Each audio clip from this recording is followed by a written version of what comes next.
Harare, Zimbabwe, after ruling Zimbabwe for nearly 4 decades, leading the country from the triumph of its independence struggle to economic collapse. The world's oldest head of state became a prisoner of the military he once commanded.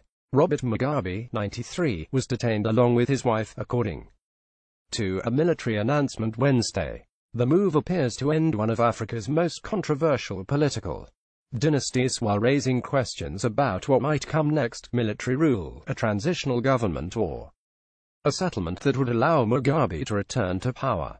No matter what happens, this appears to be a watershed moment for Zimbabwe and Southern Africa, which have suffered from the tumult of Mugabe's reign, even as his hold on power sometimes seemed unshakable. Zimbabweans awoke early Wednesday to a televised announcement from an army general promising that there was not a military takeover. Although Mugabe had been detained and armored vehicles were rolling into Harare, the capital. Despite the assurances, the events bore all the signs of a coup. Troops were stationed around the city. The army took over the television station. The army spokesman, Maj. Gen. Sibusiso Moyo, said in his televised statement that criminals in Mugabe's regime were being targeted, although there was little indication of violence. By Wednesday night, many residents of the capital remained paralyzed, unsure whether they should celebrate Mugabe's ouster or prepare themselves for a new era of undemocratic rule. The commander of Zimbabwe's military forces, Gen.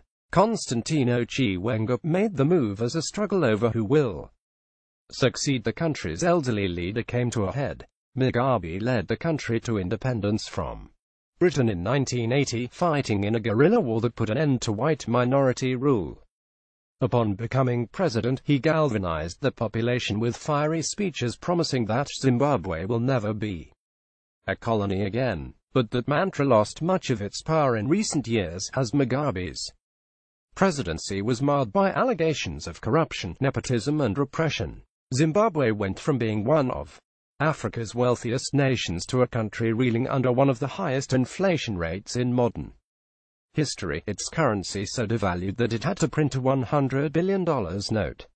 Mugabe recently purged some key officials from the ruling party, ZANU-PF, paving the way for his 52-year-old spouse, Grace, to succeed him. Many see that move as a major miscalculation, alienating Mugabe from the civilians and military leaders on whom he had long depended. As of Wednesday night, the fate of Mugabe and his wife was unclear. Neither had released a statement. South African President Jacob Zuma, who announced that he was sending high-level envoys to Harare, said that he had spoken to Mugabe and that he is fine, albeit confined to his home.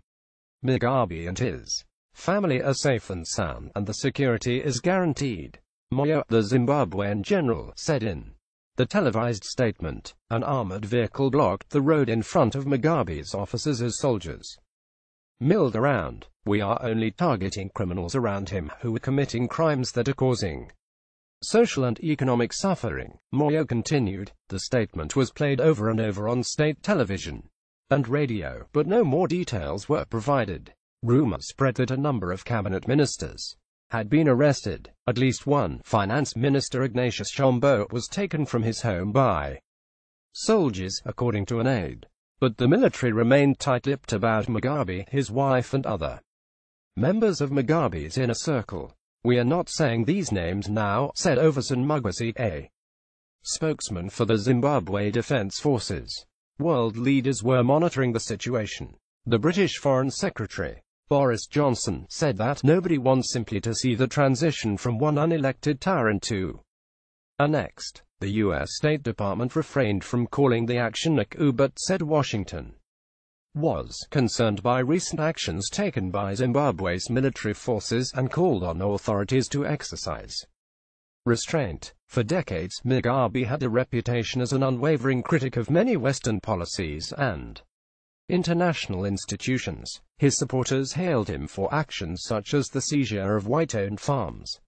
Although the farms were meant to be given to black families, many ended up in the hands of Mugabe's close associates, and within years a large number had fallen fallow because the new owners had no background or interest in farming. On the streets of Harare, the news of the military takeover was greeted with cautious optimism by many.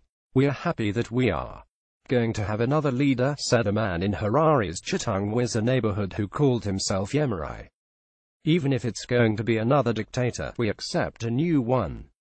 Look, we are jobless, hungry and poverty-stricken. All we want is something different." Like most people interviewed, he spoke on the condition that his full name not be used. But some people worried that the military intervention could lead to violence. "This is a disaster," said Baxon, a man from the Glenview area, "solving one problem by creating another. We don't want another war, but it seems we are headed that way. We have heard there are people in the army not in agreement with what Chiwenga did. But there were mounting signs that Mugabe's former allies were quickly turning against him." Victor Mutemedana, Secretary General of the powerful War Veterans Association, thanked Chiwenga for intervening and said Mugabe should be dismissed. "We will be recalling President Robert Mugabe as the first secretary of the party and the head of state for the crimes he has committed," Mutemedana said in a news conference. In Harare's central business district, residents said all seemed normal. Across the country, Zimbabweans exchanged frantic text messages asking for updates, debating whether Mugabe had finally been toppled. Political analyst Mike Mavura said it was important for the military to say this was not a coup for reasons of international legitimacy. "We are not in the 1960s and 1970s anymore, when coups in Africa were left, right and center. I think they are trying very hard to appear progressive," he said. However, of interest to democracy, the elections scheduled for next year, will they take place? Zimbabwe's political crisis reached a boiling point last week with Mugabe's dismissal of Vice President Emmerson Mnangagwa, clearing the way for Mugabe's wife to succeed the leader. Mugabe told supporters he had dismissed Mnangagwa for disloyalty and disrespect, as well as using witchcraft to take power. Mnangagwa later fled to South Africa. The move exacerbated divisions in the ZANU-PF party, where the youth faction is firmly on Grace Mugabe's side, while many older veterans of the struggle against white rule look to Mnangagwa. As a former defense minister, Mnangagwa has strong support in the military. Political commentator Maxwell Songwim said by phone that the military will probably try to pressure Mugabe to step down in favor of Mnangagwa as acting president, but this plan may not pan out, as Mugabe might resist this. "So the whole thing may be messy," he warned. Didymus Mutasa, a former presidential affairs minister who was fired by Mugabe in 2014, said he hoped that the military takeover would help us start on a democratic process. Zimbabwe was once a breadbasket for the region, but its economy and especially the agricultural sector have suffered in recent years. Meanwhile, Mugabe was seen as being increasingly under the influence of his wife, who is also known as Gucci Grace, for the rumored extravagance of her foreign shopping trips. The country's per capita gross domestic product is $1,008, according to the World Bank. In recent weeks, there have been signs of an increased sensitivity to criticism of the government. 4 people were detained for booing Grace Mugabe at a rally, and an American woman was arrested for allegedly tweeting insulting comments about Mugabe. Scheme reported from Addis Ababa, Ethiopia. Brian Murphy in Washington contributed to this report.